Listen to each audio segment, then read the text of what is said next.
신앙생활을 하는 데 있어서 정말로 중요한 것은 변하지 않는 하나님의 말씀을 기초로 해서 성경이 무엇을 말씀하느냐는 것을 우리가 살펴보고, 그리고 그 말씀대로 순종하는 그러한 것이 진정한 교회 생활이고, 또 이것은 사람의 전통이나 사람의 유전을 따라서 변형되고, 그러니까 성경에 기록되지 않았거나 기록된 것을 누락시키는 그와 같은 사람의 유전과 전통을 따르는 것은 사람을 기쁘게 하고 또 사람의 눈치를 보는 것입니다.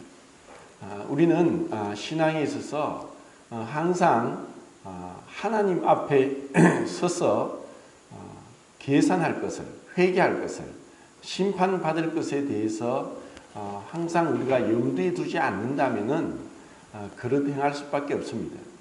우리가 이 목표를 분명하게 주님을 향하고 그 말씀을 향해 갈 때, 그때 우리는 후회하지 않는, 부끄럽지 않는 그리스도 앞에 서게 될 것을 생각하게 됩니다. 오늘은 빌립보서 2장을 통해서 기도에 대한 14번째 말씀을 하도록 하겠습니다. 빌립보서 1장에 보면은 그리스도 안에 무슨 권면이나 사랑의 무슨 위로나 또 성령의 무슨 교제가 있거든 하면서 말씀하고 있습니다.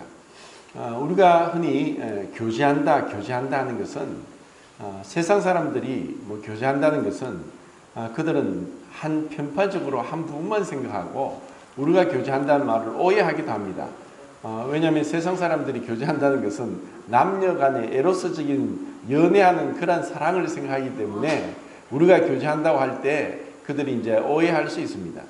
근데 우리의 이 교제는 성령님으로부터 오는 교제고, 그리고 요한일서에 보면은 아버지와 아들과의 교제 가운데로 우리를 이끌어 주시는 교제입니다.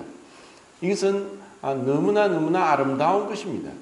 그리고 이러한 교제는 우리가 영혼의 세계에서 영혼의 시간을 투자해서 교제하게 될 우리의 기쁨입니다. 그렇기 때문에 이 성령 안에서 이 교제가 어떠한 것이라는 것을 이 세상적인 기준과도 비슷한 부분이 있는데, 그것은 한쪽만을 강조해서는 안 됩니다. 흔히 사랑이 우선된다 하지만 사랑만을 계속 강조하면 방자히 행할 수 있습니다.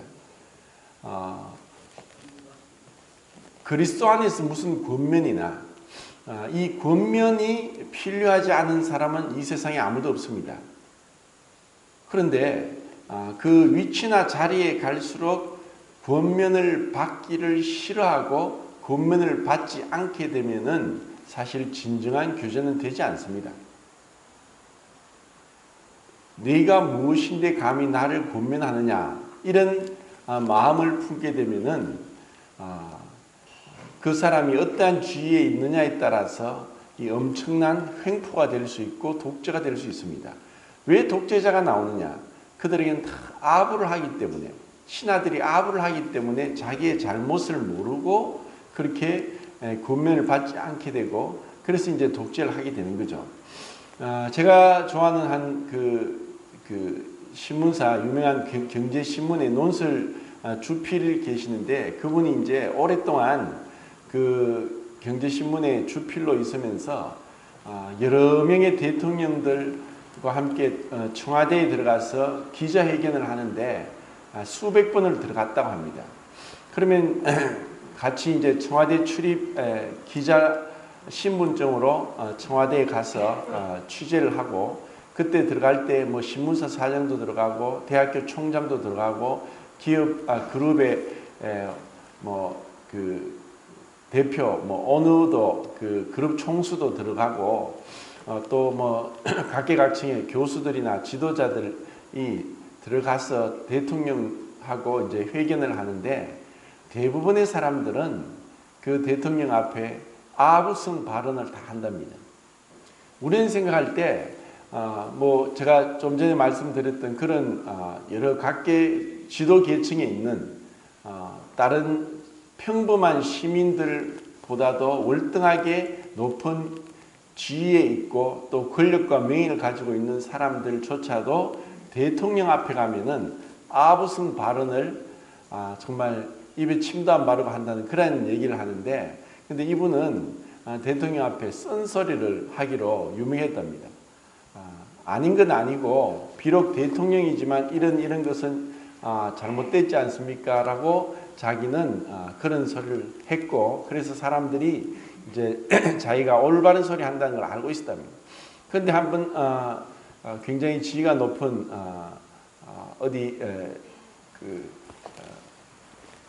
사장, 신문사 사장이었는데 그 대통령 앞에서 아부성 발언을 하고 그리고 자기는 또 똑같이 쓴소리를 하고 했는데, 거기서 나오면서 그 대통령의 아부성 발언을 했던 그 신문사 사장이 자기에게 대놓고 대통령을 비난하는 소리를 들으면서 참 이렇게 사람이 위선적이다 하는 얘기를 이제 제가 들었습니다. 우리에게 진실함이 없다면은 그 교제는 깨어집니다. 오래가지 못합니다. 왜 사람들이 구원받지 못하느냐? 자기 자신에 대해서 진실되지 못하고 하나님 말씀 앞에, 하나님 앞에 진실되지 못하기 때문입니다. 우리는 그리스도 안에서 이런 권면과 사랑의 위로가 필요한 자입니다. 한쪽 면만 치우치면은 굉장히 이제 경색되고 그리고 딱딱해집니다. 그리고 그것으로 권면만이 너무 지나치면은 우리는 움츠러들 수밖에 없고 또 그것으로 인해서 피할 수밖에 없습니다. 찬 얼음이나 뜨거운 불을 본능적으로 피하듯이 한쪽만이 너무 강조되면 그런 어려움이 있습니다. 그래서 사랑의 위로도 당근과 채찍이라고 얘기하죠. 사랑의 위로와 또 그리스도 안의 권면을 통해서 성령 안에 진실된 교제가 이루어지도록 합니다. 그리고 나서 이제 2절, 3절, 4절에 참 우리에게는 감당할 수 없는 그런 말씀을 하십니다. 우리가 어떻게 같은 마음으로 같은 사랑을 가지고 같은 뜻을 가지고 서로 나보다 남을 낮게 여기며 겸손하게 다른 사람들하고 그렇게 교제할 수 있을까? 이것은 시간이 지날수록, 그리고 우리가 구원을 받았다 할지라도 이 2절, 3절, 4절에 있는 이 말씀들은 우리가 실천하기 너무나 어려운 말씀이라는 것을 깨닫게 됩니다. 근데 만약에 이런 말씀들이 그 의미를 정말 우리가 내가 남을 나보다 더 낫게 여기고 그리고 같은 마음과 같은 사랑과 같은 뜻을 가지고 같은 마음으로 서로 사랑할 수 있다는 것이 정말 가능할까?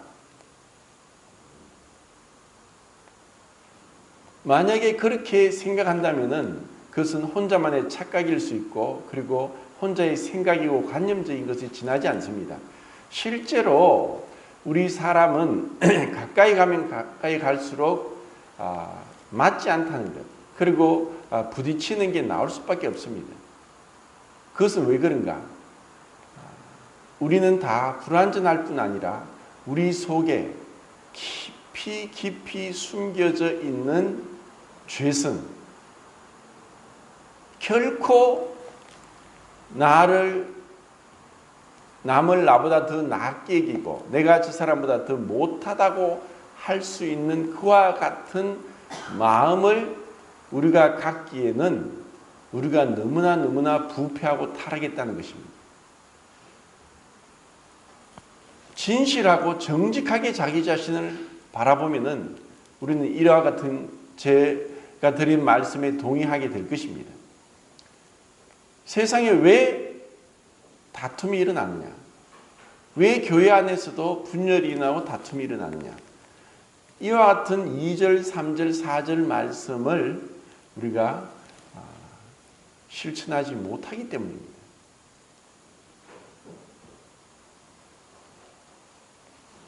그렇기 때문에 이와 같은 말씀은 사실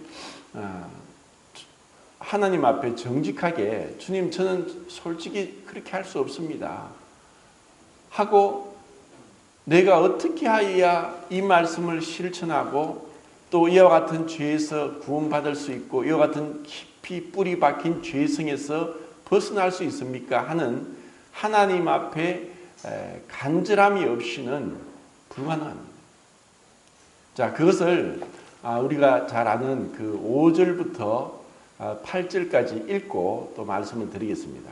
자, 빌립보서 2장 5절부터 8절까지 읽겠습니다. 시작.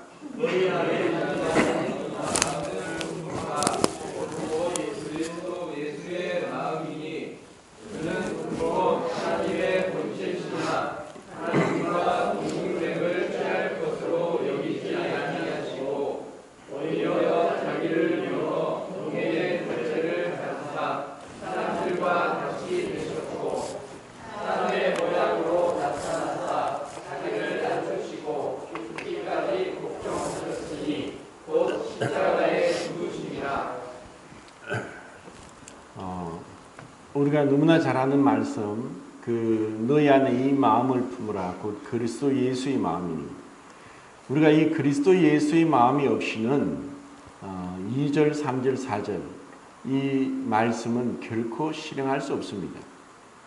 그러면은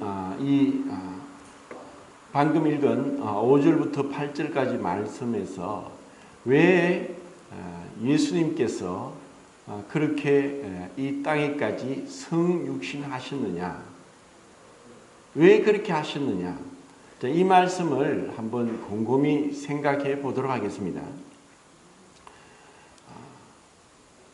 이것은 우리가 예수님의 십자가만을 생각해서는 결코 완전하게 그 말씀의 의미를 이해할 수 없습니다. 예수님의 이 십자가 이전에 반드시 성육신이 필요했습니다. 그것은 말씀이 육신이 되어 우리 가운데 거하심에 하는 그 성육신이 왜 필요했느냐?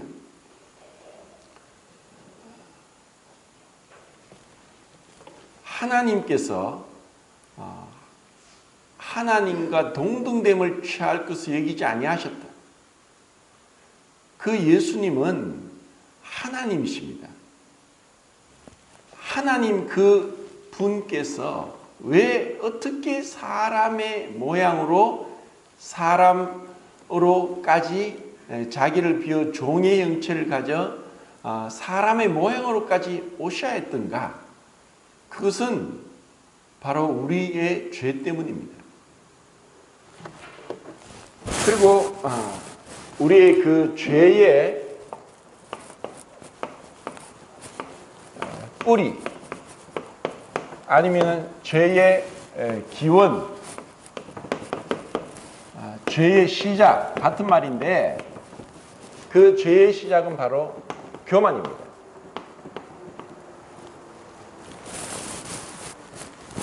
교만은 바로 죄의 뿌리고 죄의 시작입니다. 그리고 이 교만으로 인해서 모든 추악한 지금까지 인류 역사상 일어난 모든 죄가 이 교만으로부터 시작이 됐습니다. 이 교만은 무엇이냐? 그것은 감히 피조물 된 자가 내가 하나님과 같이 되겠다 하는 그 욕심, 그 생각, 그 의지로 죄가 들어왔습니다.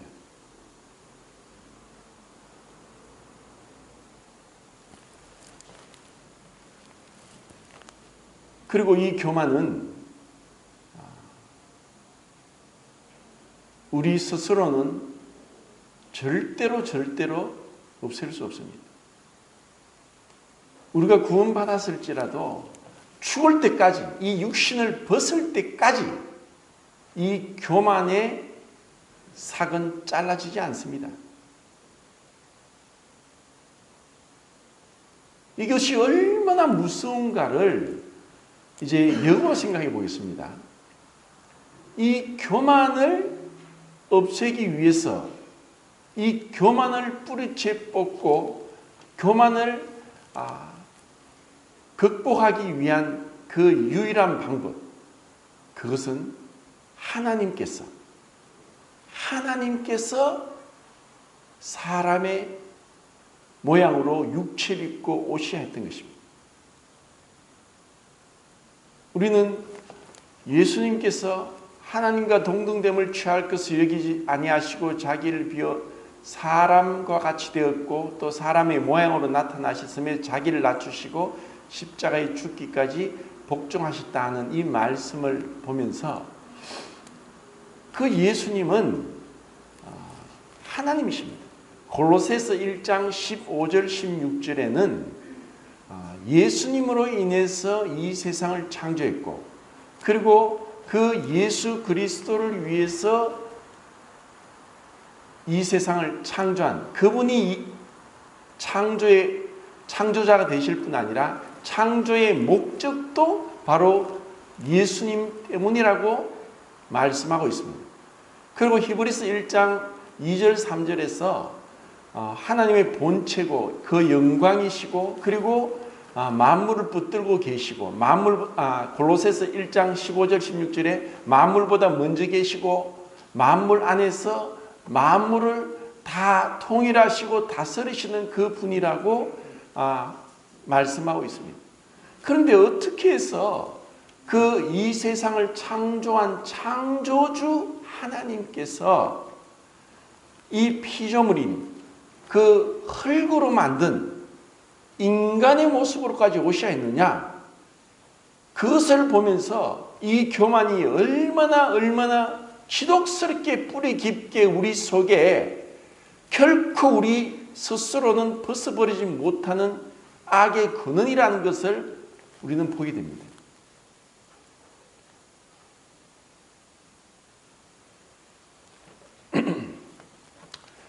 지금 그 뉴스에는 지난번에도 그런 땅콩회항 사건이라고 해서 대한항공의 조 전무라는 그 회장의 딸이 슈프 갑질을 해서 지금 이제 굉장히 떠들썩합니다. 사람들은 그렇게 이제 다 한 목소리를 내어서 비난을 하죠.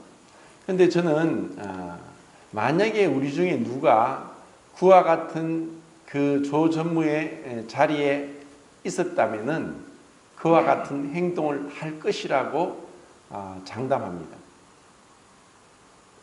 태어나면서부터 사실 금숟가락을 입에 물고 모든 것을 그저 받은 자가 다른 사람들을 생각하는 것은 그렇게 무시하고 있을 수 없는 그러한 행동을 하게 되는 것은 그런 환경과 유전적인 영향 가운데 있다고 생각합니다. 그것을 우리 인류의 역사는 얘기하고 있습니다.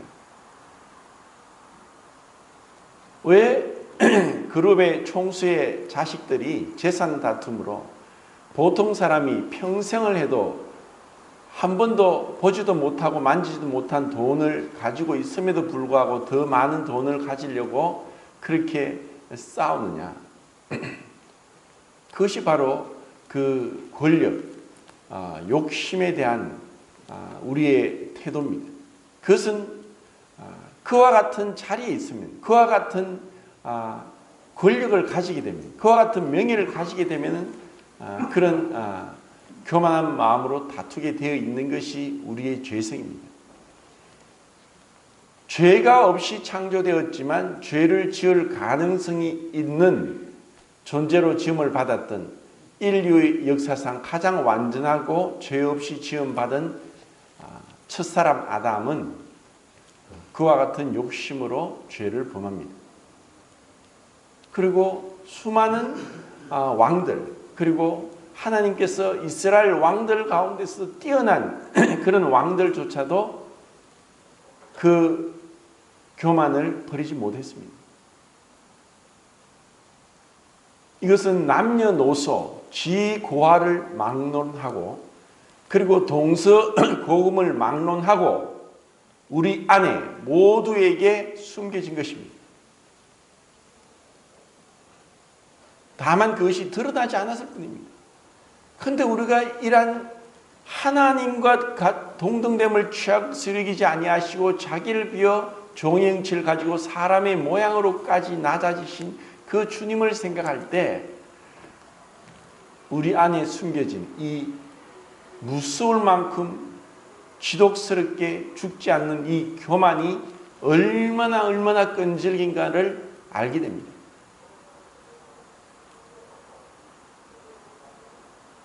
죄 중에 무슨 죄가 크냐? 바로 교만입니다. 교만하지 않으면은 다르게 말하면 이 겸손하면은 결코 다툼이 없고 일어나지 않을 죄들이 겸손하지 못함으로 일어나는 것입니다.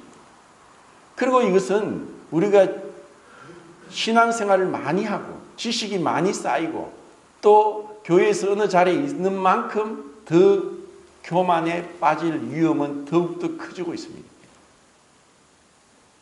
피조물 중에 가장 완전하고 아름답고 모든 권능을 가졌던 루시퍼는 마침내 불의가 나타나고 하나님과 같이 되고자 하면서 하나님께 도전합니다.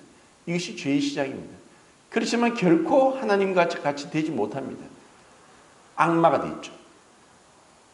우리도 하나님과 같이 되고자 하는 것으로 죄가 시작되었고 죄로 말미암아 사망이 왔고 이와 같이 모든 사람이 죄를 범하였으므로 사망이 모든 사람에게 이르게 된 이런 가운데 내 안에 있는 이 너무나 음흉한 끈질긴 이 교만 때문에 우리가 주님을 묵상하지 못하고 주님 가까이 가지 못하고 주님 안에 권면과 위로와 교제가 풍성하게 되지 못하고 우리가 변화되지 못하는 것입니다.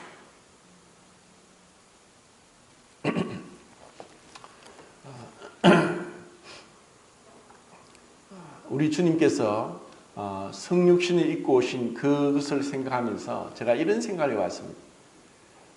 제가 개도 키우고 고양이도 키우고 근데 지금 개는 조금 멀리 떨어져 있습니다. 근데 집에 있는 고양이를 보면서 고양이 본성은 높은 데 자꾸 올라가는 것입니다.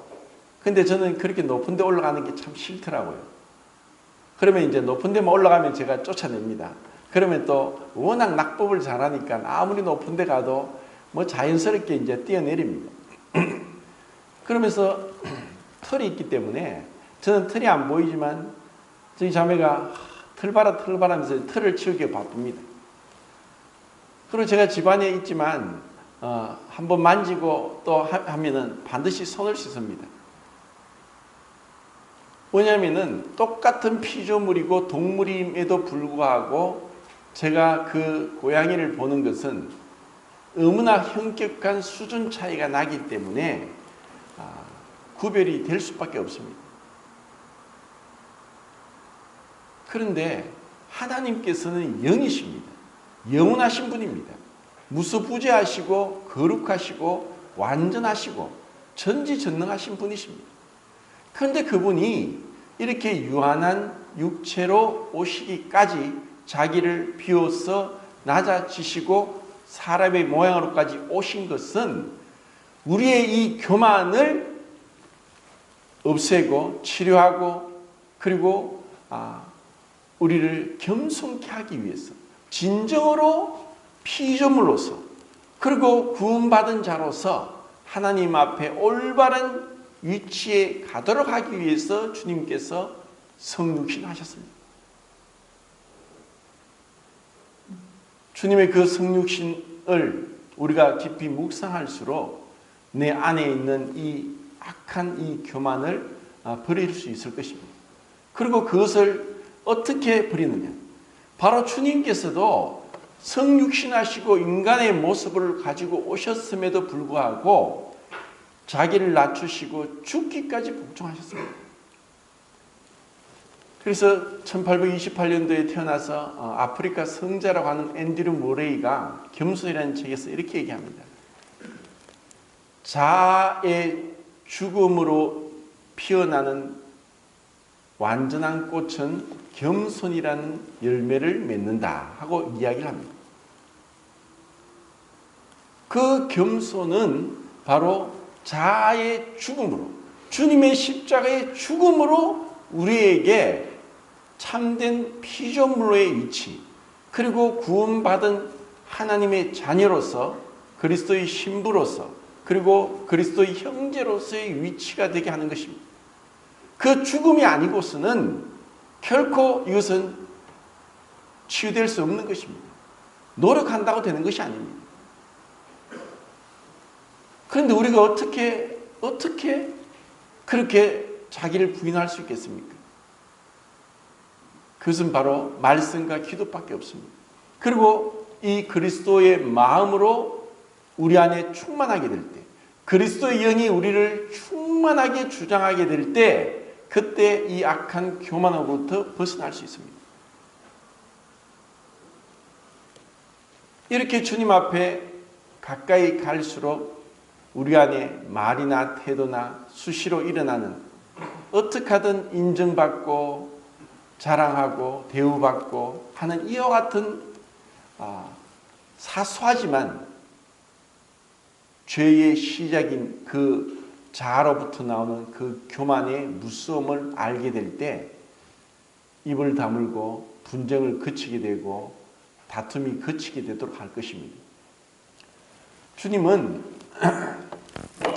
제가 지난주에 그 교회의 그 형태는 피라밋이 아니라고 계속 말씀을 드렸는데 예수님께서 이제 육신을 입고 오셨다 하지만 골로새서 2장 9절에는 신성의 모든 충만이 육체로 거하시고 하고 말씀했습니다.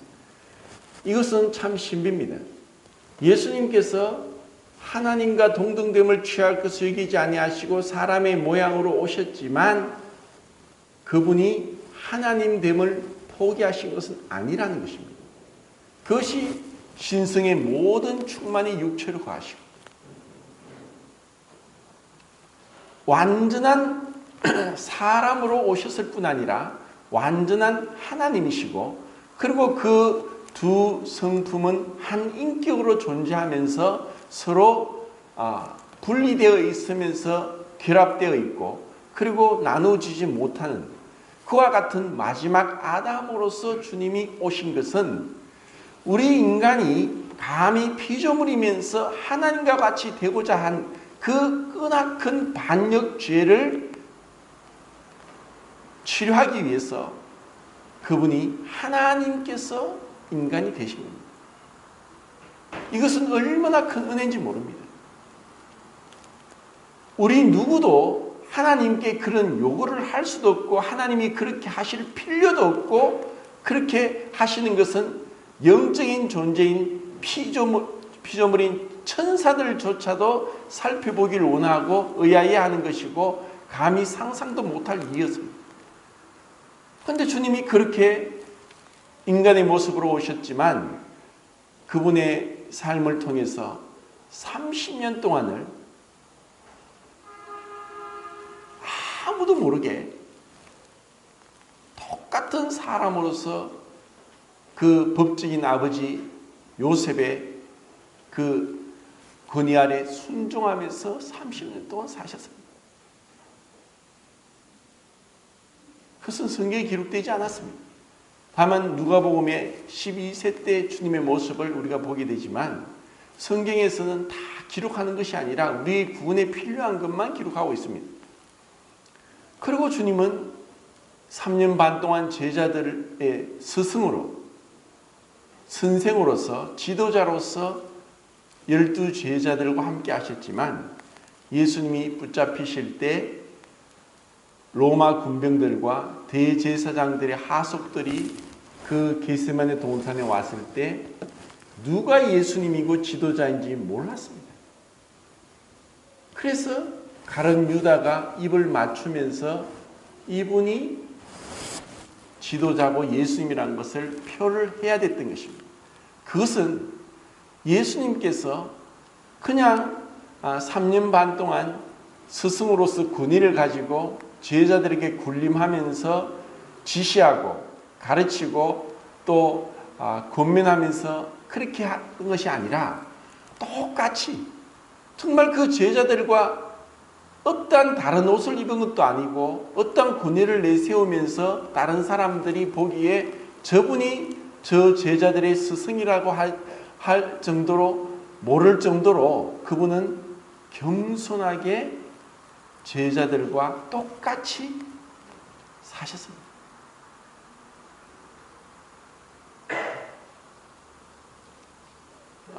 우리는 어떻습니까? 어떻게 하든 이 작은 무리 가운데서도 뭔가라도 드러나고 돋보이고 인정받고 자리를 차지하고 싶습니까?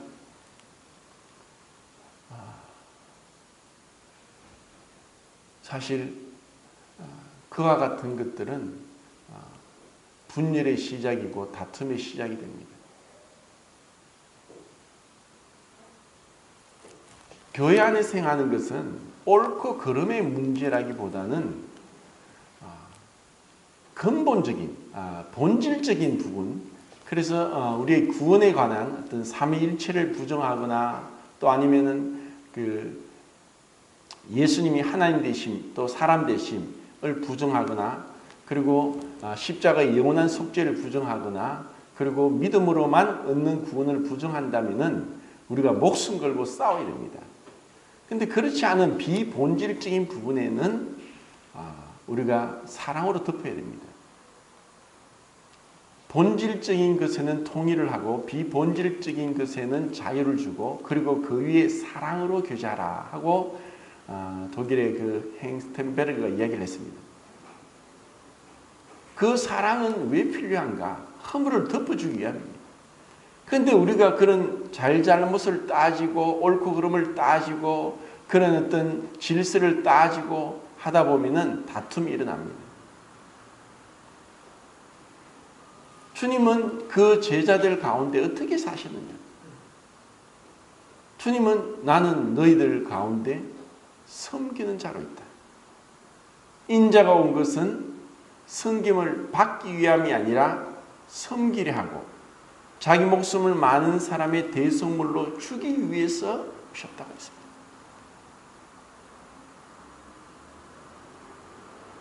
지난주에 제가 이 교회 형태를 얘기하면서 왜 교회 안에 피라미드 질서가 없어야 되고 그리고 모두가 형제로서 참 그 사랑으로 서로 교제해야 되느냐. 그 바로 근본은 주님께서 그렇게 하셨기 때문입니다. 우리는 주님을 따르는 자들입니다. 그런데 주님을 따른다고 하면서 오늘날 교회 안에서도 주님이 행하신 것과 다르게 자꾸 질서를 만듭니다. 세상에 어떤 질서가 들어옵니다. 세상의 가치관이 들어옵니다.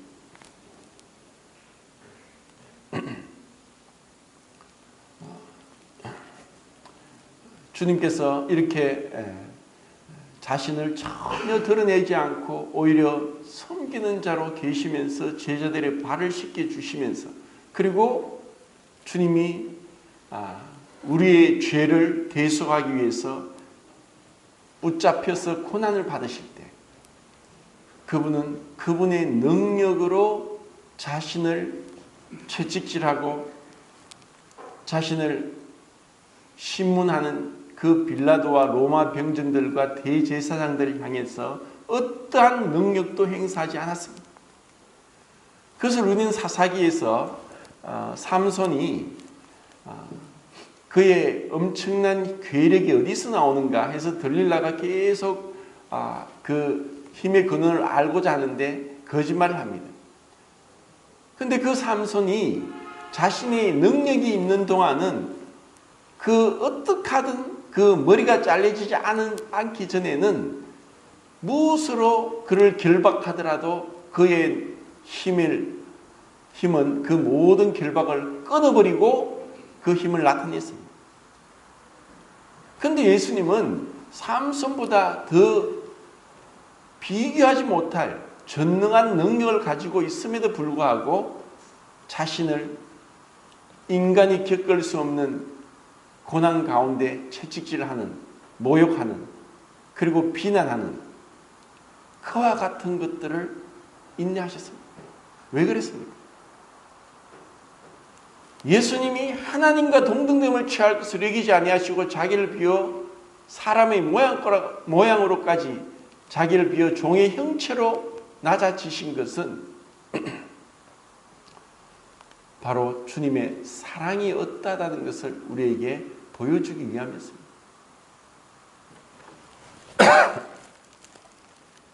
사랑하면은 하나님께서도 하나님과 동등됨을 취할 것을 여기지 아니하시고 피조물인 사람의 모양으로 오실 수 있습니다. 사랑하면은 자신의 능력을 행사하지 않고 힘없이 그렇게 십자가에 죽기까지 하실 수 있습니다.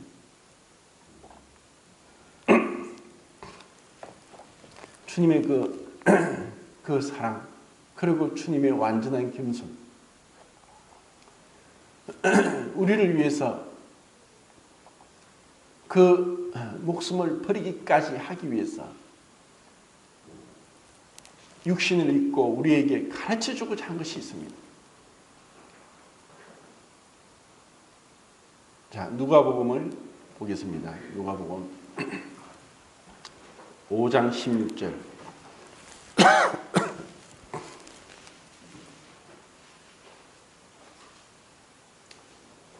16절 읽겠습니다. 시작. 예수는 올라가사 한적한 곳에서 기도하시니라. 네, 6장 12절 읽겠습니다.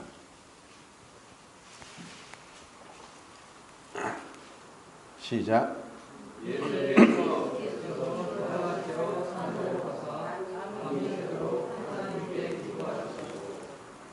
9장 18절 읽겠습니다.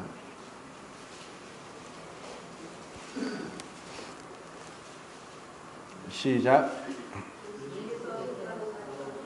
하실 때에 제자들이 주와 함께 있더니 물어 이르시되 우리가 나를 누구라고 하느냐. 28절 읽겠습니다. 시작.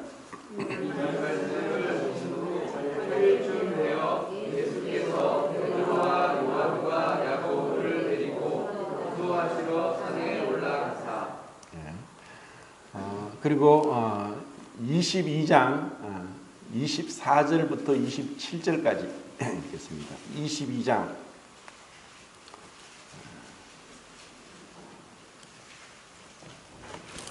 24절부터 27절까지 시작. 또 그들 사이에 그중 누가 크냐 하는 다툼이 났으나 예수께서 이르시되 이방인의 임금들은 그들을 주관하며 그 집권자들은 은인이라 칭함을 받으나 너희는 그렇지 않을지니 너희 중에 큰 자는 젊은 자와 같고 다스리는 자는 섬기는 자와 같을지라. 섬기는 자가 크냐 앉아서 먹는 자가 아니냐. 그러나 나는 섬기는 자로 너희 중에 있노라. 누가복음에는 인자로서 사람으로서의 본분이 어떠한지를 보여주기 위해서 다른 복음서와 다르게 예수님을 기록하고 있고, 또 읽은 말씀들을 다른 복음서와 비교할 때 예수님이 기도하신다는 그러한 구절이 빠져 있습니다. 예수님이 누가복음에서만 기도하신다는 표현을 계속하고 있고, 그리고 마지막에도 기도에 대해서 말씀하면서 기도를 통해서 성령을 받을 것에 대해서 말씀합니다. 그런데 지금 주님은 그렇게 늘 기도하는 모습을 우리에게 보여주고 있지만 제자들은 그렇지 못했습니다. 그래서 그들 가운데 다툼이 있었습니다. 누가 더 크냐? 누가 더 크냐? 도토리 키재기를 끊임없이 합니다.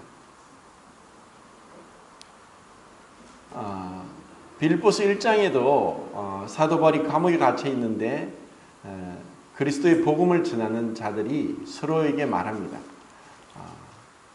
다툼으로, 또 시기심으로, 그리고 바울을 괴롭게 하기 위해서 그렇게 복음을 전하는 것을 보게 되는데, 이것은 우리가 복음을 전한다고 하고 또 주님의 일을 한다고 할지라도 우리의 마음 중심에서 이 교만을 벗어버리지 못하면은 그와 같은 죄를 범할 수 있는 것이 우리 인간입니다.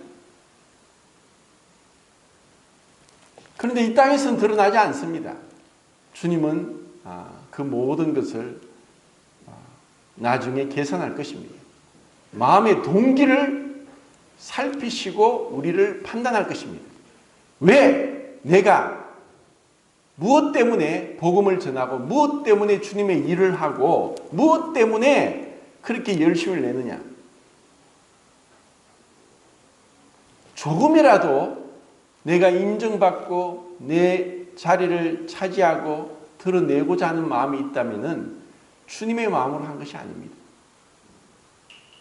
주님은 우리에게 완전한 겸손, 자기를 비움, 그리고 절대로 이렇게 자기를 드러내셔야 마땅한 분인데도 그러지 않은 것은 바로 우리가 이 교만으로부터 일어난 죄의 시작과 그 죄로 인한 온갖 추악한 이 세상의 범죄들, 그것을 치료하기 위해서 주님이 어떻게 하셔야 그 교만을 버리는 것을 우리에게 보여주셨습니다. 성육신 하셨고, 그리고 30년 동안 율법대로 그 부모 밑에 순종하셨고, 그리고 3년 반 동안 계속 기도하시면서 제자들에게 본을 보여주셨습니다. 그 삶 가운데 섬기는 자로 난 너희 중에 있다. 제자들은 누가 더 크냐 하고 서로 자리 다툼을 했지만 주님은 섬기는 자로서 그들 중에 있다고 말씀하셨습니다. 내 마음 중심에 이와 같은 주님의 겸손으로 옷 입혀질 때 온유함이 나오고, 그리고 온유함이 있을 때 분쟁은 소멸됩니다.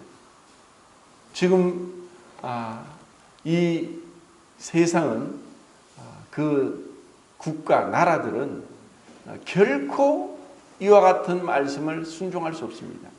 그래서 이 국가, 나라에 대해서 성경에서 상징적으로 표현한 것이 짐승입니다. 짐승은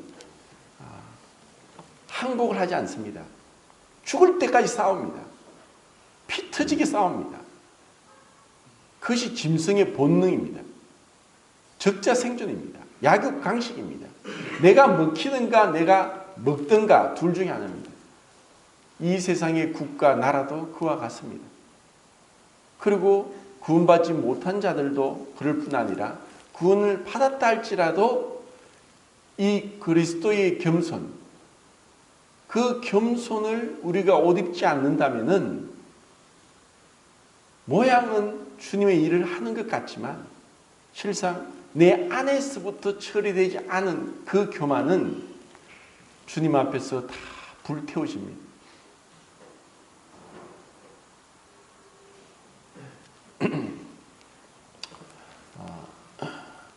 히브리서 아까 제가 찾아보려고 했던 말씀인데 1장 2절 3절 보겠습니다.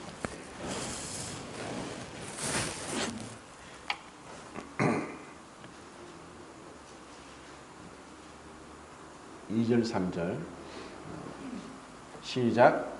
이 모든 날 마지막에는 아들을 통하여 우리에게 말씀하셨으니 이 아들을 우리의 상속자로 세우시고 또 그로 말미암아 모든 세계를 지으셨습니다. 이는 하나님의 영광의 광채시요 그 본체의 상실하시라. 그의 능력의 말씀으로 만물을 지으시며 죄를 정결하게 하는 일을 하시고 높은 곳에 계신 지극히 크신 이의 우편에 앉으셨느니라. 주님께서 우리에게 가르쳐 주고자 하신 것은 너희가 높고자 하면은 낮은 자가 되라. 첫째가 되고자 하면은 말째가 되라. 섬김을 받고자 하면 섬기는 자가 되라 하고 말씀했습니다. 주님은 가장 높으신 분이면서도 가장 낮은 곳에 누구도 태어나지 않는 말 구유간의 구유에서 그 몸이 누이셨습니다. 그리고 가장 비참하게 주님은 신문 받으시고 신승모독죄로 억울하게 죄 없이 죽임을 당했습니다. 그렇기 때문에 빌립보서 2장 9절부터 11절까지 하나님이 그를 지극히 높여 모든 이름 위에 뛰어난 이름을 두사 하늘에 있는 자와 땅에 있는 자와 땅 아래에 있는 자들로 모든 무릎으로 예수의 이름 앞에 무릎을 꿇게 하시고 예수를 주라 시인하게 하셨느니라 하는 말씀을 하십니다. 그리고 히브리서 1장에도 말씀합니다. 그분이 가장 높은 분이 가장 낮게 되시고 그리고 가장 높이 되셨습니다. 이제 우리로 하여금 우리가 가는 길은 세상이 원하는 대로 높은 대로 높은 대로 높은 대로가 아닙니다. 우리는 낮은 대로 낮은 대로 갑니다. 이름도 없이 빛도 없이 알아주든 알아주지 않든 주님이 가신 그 길을 따라가는 것입니다. 주님이 우리에게 그 길을 보여주셨습니다. 이런 것이 없을 때 교회 안에서 망치 소리가 나고 또 여러 가지 분쟁이 일어나는 근원이 됩니다. 우리의 연약함은 덮어줘야 되는 것이지 그것을 비난하고 판단해서는 안 됩니다. 제가 몇 번이나 공식으로 말씀드렸죠. 율법과 은혜는 정말 너무나 가까워서 율법으로 은혜가 율법으로 치우치기가 너무 쉽습니다. 왜냐하면 우리가 믿음으로 행한다 하지만 믿음이 아니라 우리의 행위로 자기 의로 자기 부인을 하지 않고 자기 의를 드러낼 때가 많습니다. 그리고 정말 주님의 중심이 안 되고 자아가 중심이 되면은 교만과 비판, 분열, 다툼이 일어납니다. 근데 주님이 중심이 되면은 겸손함과 감사함으로 우리가 화평하게 지낼 수 있습니다. 너희는 할 수 있거든 모든 사람과 더불어 화목하라. 나의 기준이 주님으로부터 오는 그와 같은 기준이 아니고 내 자신의 기준으로 자꾸 갖다 대었을 때 왜 다툼이 일어나지 않겠습니까? 이 세상에 어떤 부부가 서로 맞는 부부가 있겠습니까? 그런데 주님께서 나를 사랑하시기 위해서 그 주님께서 하늘 보좌를 버리시고 나의 신랑이 되게 오셨는데 내가 과연 누구를 아내로 남편으로 맞이 못할 자가 있겠습니까? 그런데 우리가 세상적인 결혼관, 가치관으로 이것 따지고 저것 따지기 때문에 행복한 결혼 생활이 안 되고 또 결혼이 안 될 수 있습니다. 주님이 가신 그 길을 따라간다면은 우리에게 누구도 그리낌을 받을 자가 없고 불화할 자도 없고 다툼이 일어날 자가 없습니다. 주님의 마음으로만 자아에 대한 죽음으로만 우리는 평화를 얻고 겸손과 온유로 옷 입을 수 있습니다. 이렇게 감히 우리가 말로 표현하지 못할 상상하지 못할 그 하나님의 영광의 광채시고 그 본체의 형상이신 그분께서 사람의 모양을 오셨는데 그런데 그분이 나의 발을 씻기고 나의 죄를 위해 대신 고난받으시고 죽기까지 하셨는데 어떻게 내 마음에 이런 교만의 싹이 트도록 내버려 두고 주님의 마음이 아닌 인간의 마음, 짐승의 마음으로 그렇게 나갈 수 있습니다. 5세기의 위대한 교부 어거스틴도 얘기했습니다. 어거스틴에게 물었습니다. 그리스도인의 최고의 첫 번째 덕목이 무엇입니까? 했을 때 그리스도인의 첫 번째 덕목은 겸손이다. 그리고 그리스도인의 두 번째 덕목은 겸손이다. 그리고 그리스도인의 세 번째 덕목도 겸손이다고 했습니다. 그 왜 그런가? 그는 알았습니다. 그가 비록 그 교회가 지나가는 5세기에 그 교부로서 많은 업적을 이룬 위대한 그리스도인이었지만 그 안에 이 교만이 끊임없이 삭트고 있다는 것을 알고 있었습니다. 1517년도 종교개혁을 한 루트가 이야기했습니다.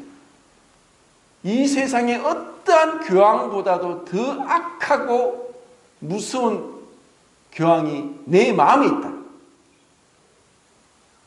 그것이 바로 우리 모두에게 깊이 내재되어 있는 교만입니다.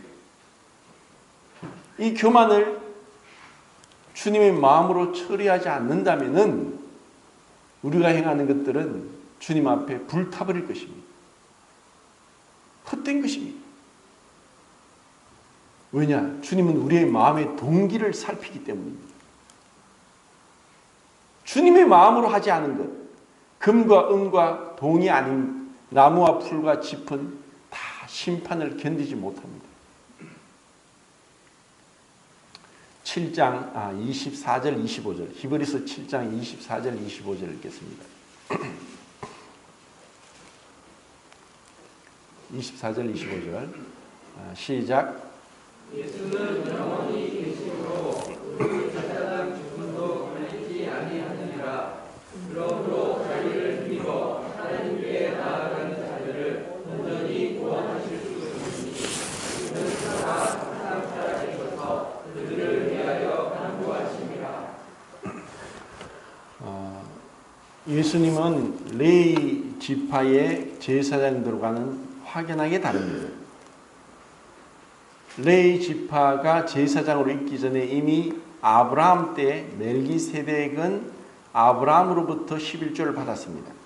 그리고 멜기세덱은 아브라함을 축복했습니다.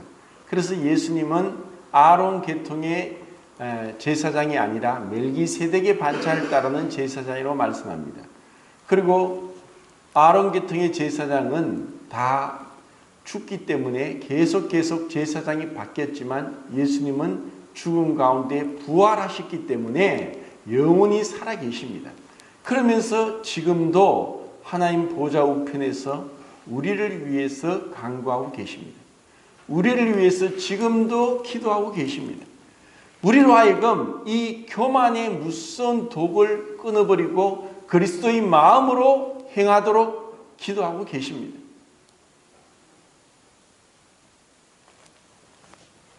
빌립보서 2장 12절 말씀은 이제 너희가 두렵고 떨림으로 너희 구원을 이루라 라고 말씀합니다. 우리의 구원은 이미 이루어졌고 하늘의 시민권을 가진 자고 영원한 생명을 얻었습니다. 그렇지만 현재적으로 죄의 권세, 이 교만의 이 뿌리를 끊어버리기 위해서 두렵고 떨림으로 그리스도 예수의 마음으로 주님이 가신 그 발자취를 따라서 늘 기도하면서 주님 앞에 겸손하게 주님의 그 행한 대로 행할 수 있도록 주님의 마음으로 행할 수 있도록 그렇게 나가는 것입니다. 이제 다시 빌립보서 2장 12절 13, 14절을 읽고 마치도록 하겠습니다. 빌립보서 2장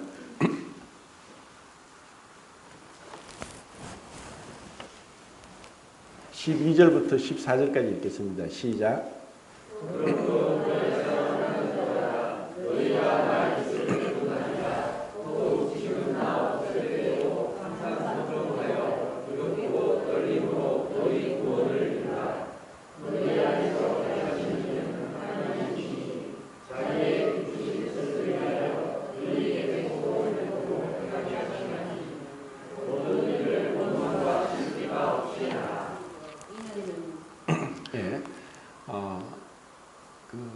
원망과 시비 없이 그리고 우리 안에 그 그리스도께서 착한 일을 시작하시고 또 우리 안에서 그 일을 하시는 그 그리스도를 따라서 우리가 두렵고 떨림으로 구원을 이루고 나가는 것입니다.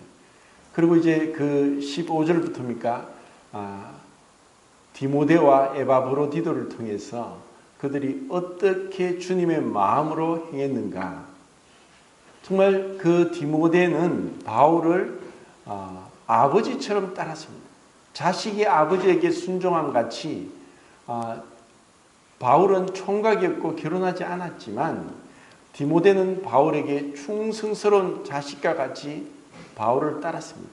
그리고 에바브로디도는 정말 그 사랑하는 마음으로 그 빌라도 성도들에게 폐를 끼치지 않기 위해서 죽을 병에 걸렸지만 자기의 병을 알리지 않고 주님 앞에 은혜를 구했고 그런데 자기의 병든 것을 성도들이 알았다는 그것만으로도 그는 마음이 참 슬펐습니다.